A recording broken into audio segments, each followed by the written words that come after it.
Welcome to this online session on electromagnetic fields. Today we would try to discuss the topic of energy and energy density in electrostatic field. Let me share the presentation with you.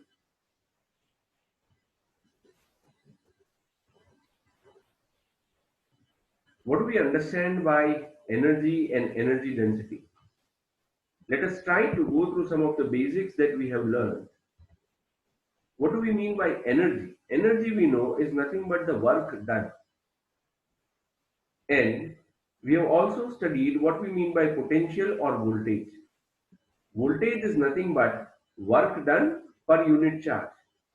So now, if we want to define energy, then energy would basically be potential into charge, because energy is equal to work done, and work done is equal to potential into charge. So energy would be equal to Q into V. Energy density is defined as energy per unit volume. It is energy per unit volume. The volume that we are talking about, the, the volume over which, the space over which we are trying to find the energy. Energy density is defined as the ratio of energy and volume. Let us try to derive the expression for energy for an electrostatic field, considering that the field is only because of the point charge. Let us consider an empty space where we want to find the work done in bringing 3 point charges Q1, Q2 and Q3 in the space. What am I trying to show? Kindly follow my cursor. Let us say that we have an empty space, and in this empty space I want to transfer the charge Q1, Q2 and Q3. So I want to achieve a space which contains Q1, Q2 and Q3. And my interest is to find that what is the energy of this space. Now, when I say what would be the energy of this space, then this energy would be equal to the amount of work that would be required to be done to transfer Q1, Q2, and Q3 in this space.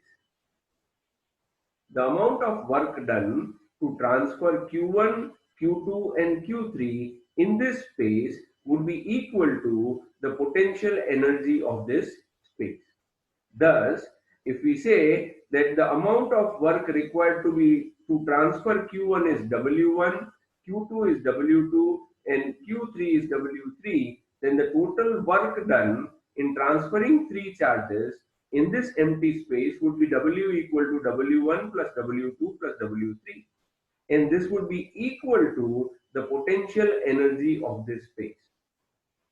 Now, if we try to see, or if we try to calculate what would be W1, W2 and W3, then when the first charge Q1 is transferred to this empty space, then this empty space was actually having no initial charge and no initial potential.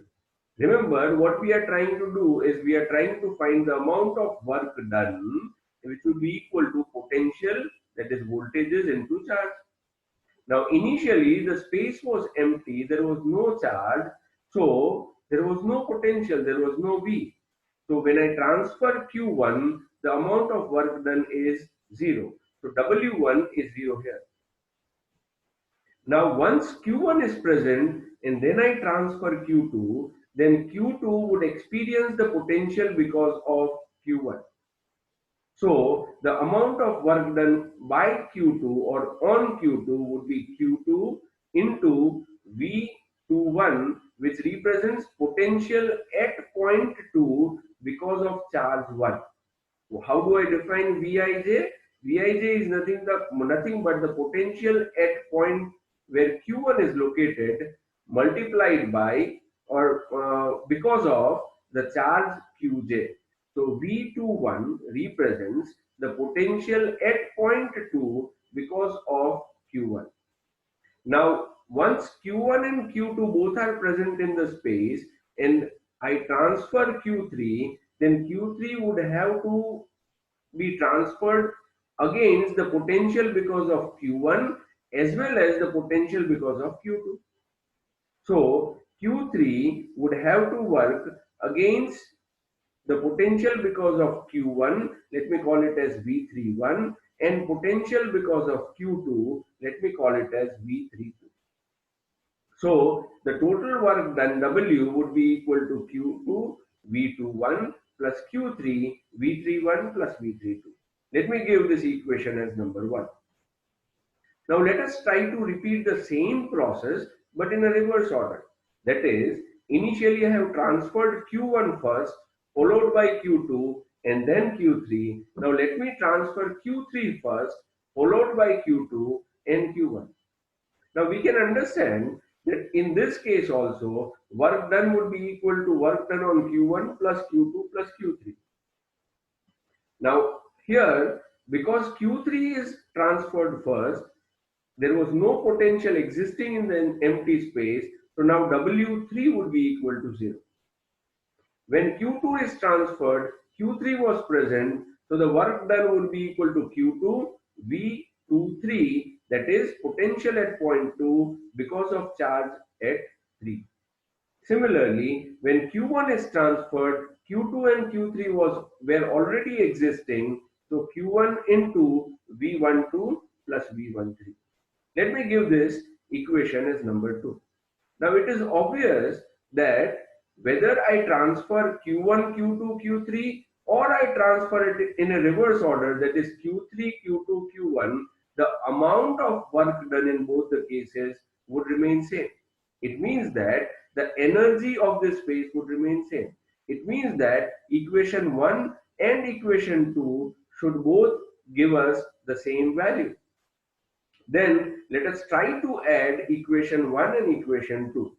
If we try to add equation 1 and equation 2, I would get 2W is equal to this. If I rearrange the terms, I would be able to write it as, I take this term here, Q1 into V12 plus V13, Q2 has V21 plus V23, it gives me this term, and Q3 comes here. So if you try to see what is 2W, 2W is nothing but Q1 into potential at 1 because of 2 and 3.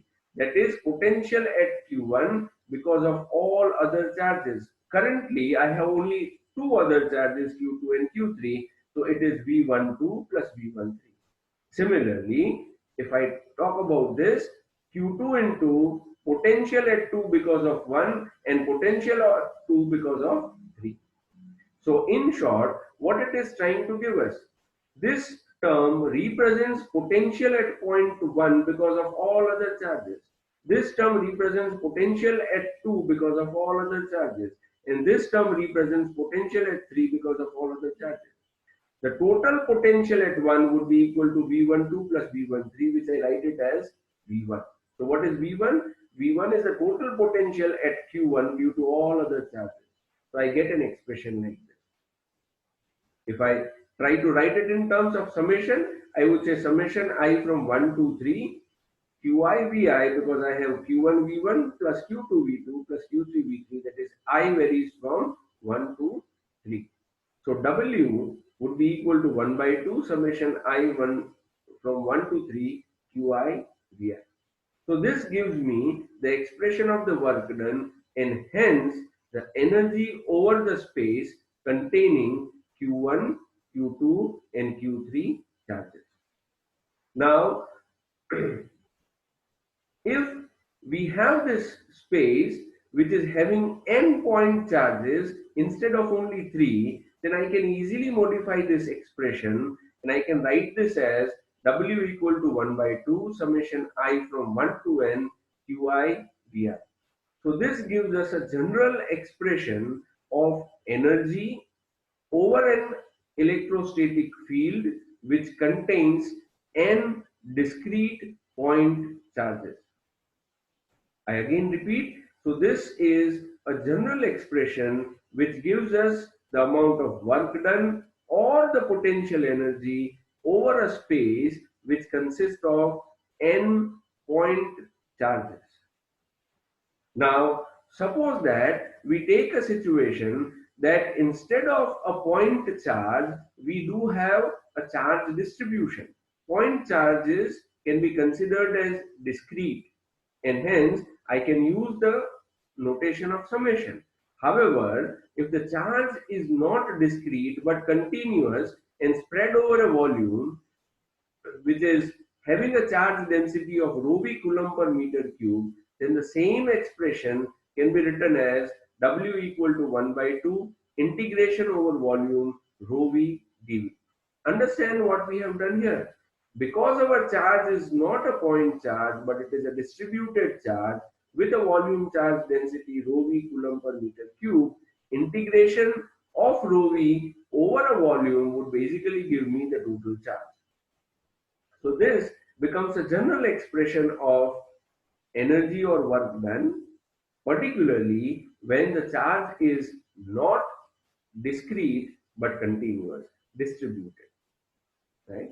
So from this expression, if we have the relation of point charge, we can use this expression to calculate energy. If we have the relation of distributed charge, we can use this expression for calculating energy. Now, both this expression of energy are in terms of potential and charge or charge density. Suppose that we want to relate this energy with electric field intensity or electric flux density, because this is how we have evolved the topic right from the Coulomb's law to the present discussion on energy and energy density. So let us try to find the expression of energy in terms of electric flux density and electric field intensity. Now, from the above expression, we have that W is equal to 1 by 2 volume integral of rho capital V dV. Now, by Gauss law, we know that, by Gauss law particularly in point form, we know that the volume charge density rho V is given as divergence of electric flux density d bar. So, del dot d bar is equal to rho V. So, in the above expression, in the place of rho v, I can actually substitute del dot d bar. So I would get del dot d bar v dv, integration of that. Now let us remind ourselves of a standard identity used in vectors. Many of you would be aware of this. This is something like a standard identity. What do I mean by this? Say for example, when we are talking about different operators like multiplication, addition, we have different standard identities, like this operator follows commutative law, this operator follows associative law. Similarly, in vectors we have many standard vector identities, one of which is shown here. What does this show? This says that divergence of v into d bar, v is basically a scalar, d bar is a vector, scalar into vector gives you vector. I am taking divergence of a vector, which I can always take, which is equal to v into divergence of d bar plus d bar dot gradient of v. Gradient is always taken for scalar, v is a scalar, so gradient of v is something which is also possible to take. This is a standard identity, standard relation in vector. We will try to make use of this identity in present derivation. Right? If we go back and if we try to see, the relation that we had was something like this. I had divergence of d bar into v. So coming back to our identity, we have divergence of d bar into v as a term coming out here. So I can write this expression as, if I make this term as subject of my relation, I can take this term on this side. So I would get divergence of v d bar minus d bar dot gradient of v is equal to this. So substituting this in our equation, where I had w is equal to 1 by 2 volume integral of divergence of d bar v dv, then v into divergence of d bar can be substituted by this. So the RHS of this equation is substituted here. This can be written into, this can be separated into two different integrals. The first term becomes 1 by 2 volume integral of divergence of V d bar dV minus 1 by 2 volume integral of the second term d bar dot gradient V dV. Let us try to take the first term here. So the first term basically is this. Let us remind ourselves of a divergence theorem which relates volume integral with surface integral. We are actually trying to do this so as to approximate that what can be value of this. What can be value of this? To approximate this, we are trying to use this relation of divergence theorem which relates volume integral with surface integral. What does the relation tells us? The divergence of any vector a bar, that is the volume integral of divergence of any vector a bar, is equal to surface integral of a bar taken over a closed surface enclosing the volume V. Here, if we try to see the relation, then I am taking divergence of V d bar. So my a bar here is V d bar. So if I convert it into a surface integral, I would have to take the surface integral of V d bar. So what I would have basically, follow my cursor, that I would have 1 by 2 volume integral of divergence of V d bar dV is equal to, as per this theorem, 1 by 2 surface integral of V d bar dot ds. Now we want to estimate the value of this, and the claim is that this can be considered to be equal to 0. Now what is the reason for this? One would have to understand. Then let us try to remind ourselves of the relation of potential V, the relation of flux density d bar, and the surface integral ds. Right? Now if we remember, then the potential V, if we try to remember the expression of V, then V is proportional to 1 by R, where R is the distance or the radius. If we talk about d bar, then d bar is proportional to 1 by r square, because for a point charge, for example, for a point charge, d bar is equal to q upon 4 pi r square. So d bar has a relation which is inversely proportional to 1 by r square. And if I am talking about ds, then the surface is proportional to r square. Say for example, if you talk about the sphere, what is the surface area of a sphere? 4 pi r square, right? So in this expression, V is proportional to 1 by r, d bar is proportional to 1 by r square, and ds is proportional to r square. So now, if I am taking these three terms together, ultimately V d bar dot ds bar, it would be proportional to 1 by r, because r square would get cancelled. I would be left with r. Now, if I'm assuming a surface which is of infinite radius, then this r tends to infinity.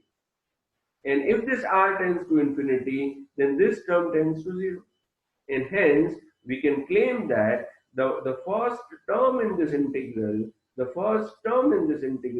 would turn out to be equal to 0. It means that in this expression, I can actually remove this first term, or I can ignore this first term. Let us try to see this. So the relation of energy is given by these two terms from the previous slide. We have seen that why this term can be ignored, because this would basically tend to 0, right? So what is the expression of energy that is left with us? It is 1 by 2 volume integral of d bar dot gradient of V d. Now what do we know about electric field intensity? Electric field intensity is equal to minus of gradient of potential V. And again we know that d bar is nothing but epsilon 0 epsilon r e bar. So if we substitute both these relations here, then I would get in place of d bar, I would get epsilon 0 epsilon r e bar dot minus of e bar d. This minus and this minus can be taken together, it makes the things positive. Epsilon 0, epsilon r being a constant can be taken out. So what is left with me? What is left with me is E bar dot E bar, which is nothing but the square of the magnitude of E bar, right? Because what do we know? A bar dot B bar is equal to magnitude of A bar multiplied by magnitude of B bar multiplied by the cos of angle between the two. Here, because the vector is same, cos theta is basically cos 0, which would be equal to 1. So E bar dot E bar would be magnitude of E bar square, right? So we get an expression of energy in terms of electric field intensity, which is 1 by 2 epsilon 0 epsilon r volume integral of magnitude of E bar square dV. And if I want to write the same expression, for electric flux density, then the expression can be given as, I would have to simply substitute E bar is equal to d bar divided by epsilon 0 epsilon r from this. So if I substitute E bar by d bar upon epsilon 0 epsilon r, because there is a square here, this epsilon 0 epsilon r would go. Instead of that, I would get epsilon 0 epsilon r in the denominator. So this is the expression of energy in terms of electric field intensity, and this is the expression of energy in terms of electric flux density. So, friends, in this presentation, we have tried to derive expression of energy in terms of charge, in terms of potential, both for discrete charge as well as distributed charge, and we have also derived the relation of energy in terms of electric field intensity and electric flux density. We would stop our presentation here. Maybe in the next presentation, we would discuss some examples related to the same. Thank you.